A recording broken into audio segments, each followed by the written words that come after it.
శ్రీమాత్రే నమః. ప్రేక్షకులకి ఆ లలితాంబిక అమ్మవారి యొక్క అనుగ్రహం పరిపూర్ణంగా కలగాలని మనస్ఫూర్తిగా కోరుకుంటూ మనం ఈరోజు మార్చి మాసంలో 12 లగ్నాల వారికి ఎటువంటి ఫలితాలు జరగనున్నాయి. సరే, లగ్నం తెలియదు, రాశి నుంచి చూసుకోండి, no problem. But first priority మాత్రం లగ్నానికే ఇవ్వండి.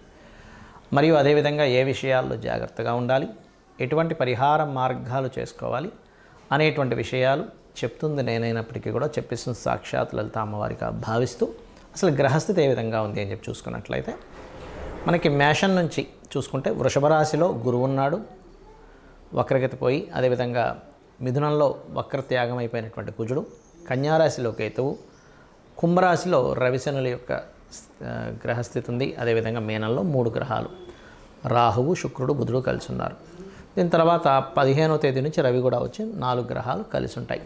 15వ తేదీ నుంచి కంటిన్యూస్గా ఈ యొక్క గ్రహస్థితిని అనుసరించి మకర లగ్నము, మకర రాశి, మకరం వారి కనుక చూసుకున్నట్లయితే మీ రాశ్యాధిపతి ధనస్థానంలో రవితో కలిసి ఉన్నాడు. ఎప్పుడైతే ధనస్థానంలో ఉన్నాడో శని కలిసి ఇది పర్టికులర్గా ఫైనాన్షియల్ మ్యాటర్స్ విషయంలో బలమైనటువంటి యోగం చూపిస్తుంది. అలాగే ఇక్కడ లగ్నాధిపతి ధనస్థానంలో ఉన్నందుకు జీవుడు ధన విషయంలో మొదటి 15 రోజులు చాలా జాగ్రత్తగా ఉండాలి. 15 రోజుల తర్వాత ఎలాగో రవి మారిపోతాడు.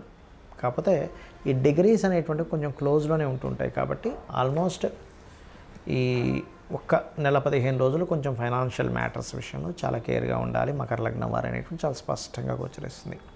ఫైనాన్షియల్ గ్రోత్ ఉండదు అంటే ఉంటుంది, కాకపోతే సూర్య నమస్కారాలు చేసుకోవడము, సూర్య ఆరాధన వల్ల మీకు ఫైనాన్షియల్ గ్రోత్ అనేటువంటిది పెరుగుతుంది. కాస్త షార్ట్ జర్నీస్ అధికంగా ఉంటాయి.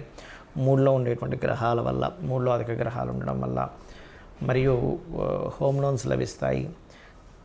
ముఖ్యంగా తాతగారి ఆస్తికి సంబంధించిన విషయంలో కొంత డిస్టర్బెన్సెస్ క్లియర్ అవ్వడము, తండ్రి ఆస్తికి సంబంధించిన విషయంలో కూడా డిస్టర్బెన్స్ వచ్చి క్లియర్ అవ్వడం అనేటువంటిది చాలా స్పష్టంగా గోచరిస్తుంది.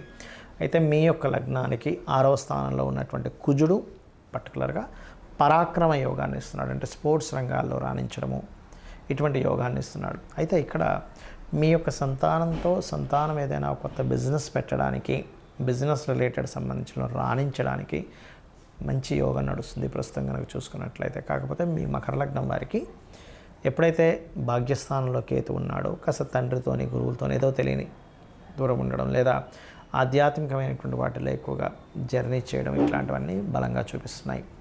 అదేవిధంగా కాస్త మీరు ఏదైనా ప్రాపర్టీస్ తీసుకునేటప్పుడు 4వ అధిపతి అయినటువంటి కుజుడు శత్రుక్షేత్రంలో ఉన్నాడు. కాబట్టి ఆ ప్రాపర్టీస్ తీసుకునేటప్పుడు ఇక్కడ ఏదైనా వివాదాలకు సంబంధించిన ఏదైనా ప్రాపర్టీస్ తీసుకుంటున్నామా అనేటువంటిది కాస్త చూసుకొని తీసుకోండి.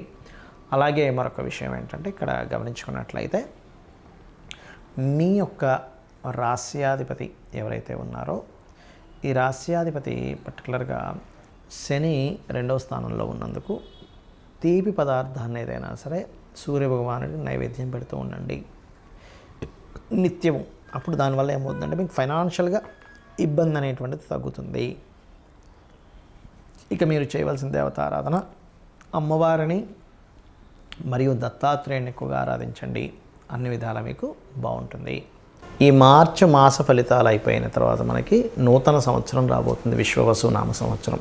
ఇప్పటి నుంచే చెప్తున్నాను, అసలు విశ్వవసు నామ సంవత్సరంలో అయినా మీరు కంప్లీట్గా సక్సెస్ అవ్వాలంటే ఎటువంటి జాగ్రత్తలు తీసుకుంటే ఎవరైనా సరే, అంటే ఏ లగ్నంలో పుట్టినా, ఎటువంటి నక్షత్రంలో పుట్టినా, ఎటువంటి గ్రహస్థితులు ఎలా ఉన్నా సరే, ఇప్పుడు నేను చెప్పబోయేది మీకు ఫైనాన్షియల్గా పేరు ప్రఖ్యాతుల పరంగా మీరు అనుకున్నటువంటి సంకల్పం ఏదైనా, మీ డిజైర్ ఏదన్నా సరే నెరవేరడానికి ఇప్పుడు నేను మీకు ఒక ఆస్ట్రాలజీలో ఉండేటువంటి ఒక సీక్రెట్ చెప్తున్నాను. అది కనుక పాటించగలిగితే అద్భుతంగా మీరు చేరుకోగలుగుతారు. ఒకటే గుర్తుపెట్టుకోండి, మనము ఎందుకు ఇంత ఇబ్బందులు పడుతున్నాము, ఆస్ట్రాలజీ మనకేం చెప్తుందంటే వెరీ క్లియర్లీ మనం ఇప్పుడున్నటువంటి ప్రజెంట్ కండిషన్లో ఉండే నిర్ణయం ఒకటి, రాంగ్ డెసిషన్స్. ఓకే, అంటే రాంగ్ టైంలో మనం ఏదో ఎక్స్పెక్ట్ చేస్తూ ఉంటాం. సిచ్యువేషన్స్ ఒక దగ్గర ఒక రకంగా ఉన్నప్పుడు ఇంకోటి మనం ఆలోచిస్తూ ఉంటాం. అదొకటి మెయిన్. అది దానికి ఏంటి కారణం అంటే పంచమ స్థానము అంటారు, 5th లార్డ్. అదేవిధంగా రెండవది ఏంటంటే పూర్వజన్మల్లో మనం చేసిన కర్మ మనల్ని వెంటాడుతూ ఉంటుంది. ఇక్కడ చాలామందికి సందేహం ఏంటంటే మరి పూర్వజన్మ కర్మలో అలా ఉన్నప్పుడు అది ఇంకా మారదా, మరి అలా ఉన్నప్పుడు అలాగే నడిచిపోవాలి కదా అనుకుంటూ ఉంటారు. కానీ ఇక్కడ భగవంతుడు మనకి 2 ఇచ్చాడు. విషయాలు ఏమిటంటే, ఒకటి మనం పూర్వజంలో చేసినటువంటి కర్మ వల్ల మన జాతకం నడవడము, రెండవది మన ప్రయత్నం వల్ల కూడా కొంత ఆ స్కోప్ అనేటువంటిది, ఆ ఛాన్స్ అనేటువంటిది మనకి ఇచ్చాడు. దాన్ని ఫ్రీ వీల్ అంటారు. అంటే మనం ప్రయత్నం చేయడం వల్ల వచ్చే సక్సెస్. ప్రయత్న స్థానం అనేటువంటిది 3వ స్థానము, సక్సెస్ అనేటువంటిది 11th హౌస్. ఎవరైనా సరే నిత్యము గనక ఉదయము సాయంత్రము లలిత విష్ణు సహస్రనామాలు ఎవరైతే చేస్తారో వాళ్ళ ప్రయత్నం 100% సక్సెస్ అవుతుంది. అలా కాదండి, నేను అంత నాకు సహస్రనామాలు నోటికి తిరగవు, ఇంకేదైనా సింపుల్గా చేసుకునేది ఉందా అంటే సింపుల్గా ఏం లేదు. ఓం నమో నారాయణాయ, ఓం శ్రీమాత్రే నమః, ఈ 2 చాంటింగ్ చేస్తూ ఉండండి. నాకు పూజ గదిలో అంతసేపు నేను స్పెండ్ చేయలేను, నా స్థితి వేరే ఉంది, విదేశాల్లో ఉంటాను, చాలా టైం దొరకడం కష్టం అనుకుంటే మనసులో మననం చేయండి. కనీసం ఓం నమో నారాయణాయ, ఓం శ్రీమాత్రే నమః. ఇంకా వీలుంది నాకు అంటే ఓం నమః శివాయ కూడా చేసుకుంటే అద్భుతమైన ఫలితాలు వస్తాయి దీనివల్ల. ఒకటి. ఇక రెండవది ఏంటంటే, ఇక నేను చెప్పేది ఒకటే, కొత్త సంవత్సరంలోకి నెక్స్ట్ ఈ మార్చ్ ఫలితాల తర్వాత నెక్స్ట్ మార్చ్ ఎండింగ్ నుంచి మనకి ఎట్లాగో విశ్వవసునామ సంవత్సరం వస్తుంది. అడుగుపెట్టేటప్పుడు కొన్ని విషయాలు మైండ్లో బాగా పెట్టుకోండి. ఏలినాటి శని ఉంది, అర్ధాష్టమి శని ఉంది, అష్టమి శని ఉంది, అమ్మో నా లైఫ్ ఏదో అయిపోతుందేమో అనేటువంటి భయాల నుంచి ఫస్ట్ బయటికి రండి. శని అంటే ఏమిటంటే కర్మకారకుడు. మనం ఎటువంటి కర్మలు చేసామో ఆ కర్మలను ఇచ్చేవాడు. ఎంతసేపు బ్యాడే ఇవ్వాలని రూల్ లేదు, గుర్తుపెట్టుకోండి. మనకి ఒక అద్భుతంగా ధనం సంపాదిస్తున్న శనే కారకుడు దానికి. Because of natural 10th and 11th lord ఆయన. 10th అంటే కర్మ, 11th అంటే లాభాలు. అంటే ఇచ్చేది కూడా ఆయనే, గుర్తుపెట్టుకోవాలి. ఫస్ట్ ఇక్కడ ఎంతసేపు ఏంటంటే శని అనేటువంటి పాయింట్ని మనం ఎంతసేపు నెగిటివ్ కోణంలోనే చూస్తూ ఉంటాం. ఎలా అంటే, ఒక తండ్రి ఉన్నాడు, తండ్రిని పూర్తిగా అర్థమైన వ్యక్తి తండ్రి కోపాన్ని అర్థం చేసుకుంటాడు, తండ్రి బాధ్యతని అర్థం చేసుకుంటాడు. కానీ తండ్రి అర్థం కానివాడు తండ్రి కోపాన్ని మాత్రమే చూస్తాడు. తండ్రి ఎప్పుడు ఇలాగే హింసిస్తుంటాడు, తల్లి ఎప్పుడు ఏదో ఒకటి నువ్వు చదువురా అంటూ ఉంటుంది, ప్రతిదానికి అడ్డం పడుతుంది.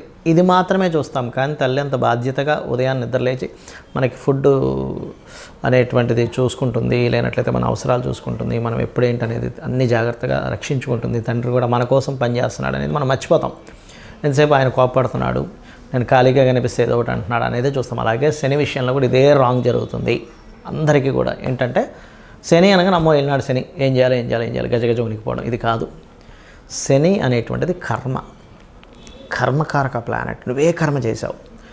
ప్రతి జీవుడికి పూర్వజన్మలో చేసినటువంటి కర్మ వల్లే ఈ జీవితం వస్తుంది. ఇక్కడ మ్యాటర్ ఏంటంటే, అందరూ బాధపడడానికి కారణం మనం పాస్ట్ లైఫ్లో ఏం చేసాం, ఇక్కడ అసలు ఈ జన్మ ఎందుకు పుట్టామనే విషయం తెలియకపోవడమే మనం బాధపడుతూ ఉంటాం. నువ్వు ఒక డాక్టర్ అవ్వాలనుంది, నువ్వు కొంతమందికి డాక్టర్గా నువ్వు సేవ చేయాలనుంది, అప్పుడు నువ్వు డాక్టరే సేవ చేస్తుంటావు. లేదా ఒక ఇంజనీర్ అవ్వాలనుంది, లేకపోతే ఒక మంచి టిఫిన్ సెంటర్ పెట్టాలనుంది, లేనట్లయితే ఇంకోటి ఏదో అవ్వాలనుంది. మనం ఏం చేస్తున్నామంటే, అసలు ఏం అవ్వాలనుంది, ఎందుకు పుట్టామనే విషయం మర్చిపోయి ఆ పుట్టిన విషయాన్ని, అది జరుగుతున్న అంశాన్ని ఎంజాయ్ చేయడం మానేసి అది అవ్వలేకపోయాను, ఇది అయిపోయానని చెప్పి బాధపడుతూ ఉంటాం. కానీ నువ్వు పుట్టింది ఫలానాది అవ్వడానికి. ఒక ఆస్ట్రాలజర్గా ఎవరికైనా ఏదైనా ప్రాబ్లం ఉంటే వాళ్ళకి గైడ్ చేసి వాళ్ళ ప్రాబ్లమ్ని గ్రహపరంగా ఏం చేసుకోవాలనేది స్పష్టంగా వాళ్ళకి క్లియర్గా చెప్పడానికి ఒక ఆస్ట్రాలజర్ అవుతాడు. అదేవిధంగా ఒక డాక్టర్ ఆ రోగాన్ని నివారించడానికి ఒక డాక్టర్ అవుతాడు. ఒక ఇంజనీర్ చక్కటి బ్రిడ్జెస్ లేకపోతే ఇల్లు కట్టుకోవడానికి ఇంజనీర్ అవుతాడు. అంటే అది కర్మ. అయితే ఈ జన్మని మనం ఎంతసేపు ఈ యొక్క జన్మచక్రంలో తిరగడమే కాకుండా పర్టికులర్గా ప్రతి వ్యక్తి కూడా 3 విషయాలు ఖచ్చితంగా పాటించినట్లయితే ఈ జన్మచక్రం నుంచి కూడా బయటపడతాడు. ఏమిటది అంటే, నిత్యం లలిత సూర్య ఉపాసన చేయడము, పెద్దల్ని సేవించడము, ఇంట్లో పితృదేవతలను సేవించడము, ఏదైనా ఆలయాలకు వెళ్ళి సేవ చేయడం. ఇవి చేస్తూ గోసేవ కనుక చేయగలిగితే, ముఖ్యంగా మీకు ఎటువంటి శని దోషాలు ఉన్నా, లేనట్లయితే ఎటువంటి కాలసర్ప దోషాలు ఉన్నా, లేకపోతే మీ గ్రహస్థితిలో ఎంత దారుణమైన స్థితి ఉన్నా, అంటే కొంతమంది అంటుంటారు, ఏమండి నాకు అసలు రూపాయి పుట్టట్లేదు, చాలా ప్రాబ్లమాటిక్గా ఉన్నాను అని అనుకునే వారికి నేను చెప్పేది ఒకటే, ఏమిటంటే నిత్యము పూజ చేయండి. Daily morning evening. ఏమంటే మాకు అది సరిపోవట్లేదు, నిత్యం పూజ చేస్తున్నాను, ఒక యంత్రం పెట్టుకోండి చక్కగా. ఆ యంత్రాన్ని ఒక రాగిదాంతో చేస్తారు. ఆ యంత్రానికి ఏంటంటే జలావాసము, పుష్పవాసము, ధాన్యవాసం చేసి దానికి శక్తిని చేకూర్చి దానికి జపం చేసి ఇస్తారు. యాక్చువల్గా అది ఇస్తుంటారు. కొంతమంది అడిగినప్పుడు నేను కూడా ఏర్పాటు చేశాను. బట్ ఏంటంటే మీరు ఎక్కడైనా కూడా తీసుకోవచ్చు అది. అయితే ఇక్కడ ఏంటంటే దాన్ని కనుక చేయగలిగితే ఇంకొంచెం స్ట్రెంత్ పెరుగుతుంది మీకు.